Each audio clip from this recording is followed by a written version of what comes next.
I don't know if this was planned or anything before The Rock or anything like that, but it ended up being a nice match, and I like that they were still talking about the tag team between Carmelo and The Miz. Like The Miz was still trying to urge him because, I mean, it doesn't seem like they're really doing anything with the Miz, and we got to give it up to Triple H for this long-term storytelling. I like how he saw Carmelo and the Miz eventually becoming a tag team back last year, and he planned this from the beginning, and that's why I love long-term storytelling. So, so I mean, hey, and I like that, but I think the problem with them as a tag team right now is they're on SmackDown. I feel like they should be on Raw because I feel SmackDown has a whole bunch of teams already. Street Profits, Pretty Deadly, DIY, Motor City Machine Guns, Lost Garza.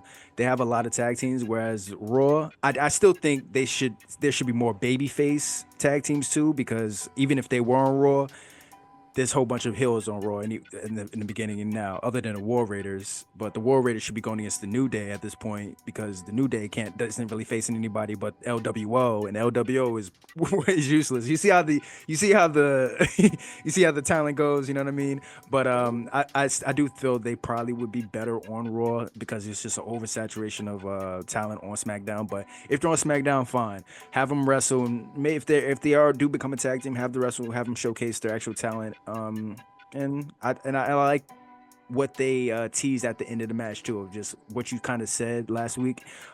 If they can be good tag teams, champs easy, and before the egos get into the way, and that's what you kind of saw at the end of the match. There's them like in front of each other, like Carmelo trying to put it as like, yeah, I won, yeah, that was me, and Miz is like, oh my god.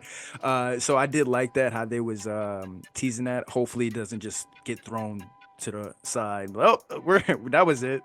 All right, Miz, focus on the Y6 again. But that was the only thing. But the match wasn't bad, and I think Shinsuke interfering was textbook. You know, not like he's not. Actually, It wasn't needed. it's not like he is actually competing in matches right now. So hey, pretty textbook as far as them needing the interference. Yeah, it's textbook WWE, but they really did not need him. I think with The Miz and Carmelo Hayes being such a new tag team, they could have just benefited from just being a pack of bastards and doing something underhanded and cheating to win. Let's say one distracted the referee or expose. Josh, when was the last time you seen somebody expose a turnbuckle in a match that they weren't supposed to, and somebody ran into it, and then that caused them to get hit by a finish and they lost the match? I haven't seen it in a while. I don't think. So that would have been perfectly fine. And then also they have a finisher combination. I like their tag finisher. They could have Yeah, easily I've seen done that. that. They could have exposed the turnbuckle, had Elliot Knight run into it head first, or had R-Truth R-Truth. run into it, and then get hit with the double finish, and that would have been fine. It's just like we did not need Shinsuke Nakamura. He was only there for a plot device. And when you rely on interferences, you take away some of the heat because he's not actively part of the faction. So it doesn't really benefit R-Truth or the Miz, excuse me, it doesn't benefit Carmelo Hayes or the Miz directly from him being involved, aside from winning the match, but it doesn't make them more effective heels. Does that make sense? Yeah. Like they're heels because they're heels. They're heels not because how they won. They didn't tell Shinsuke to come out there and do that.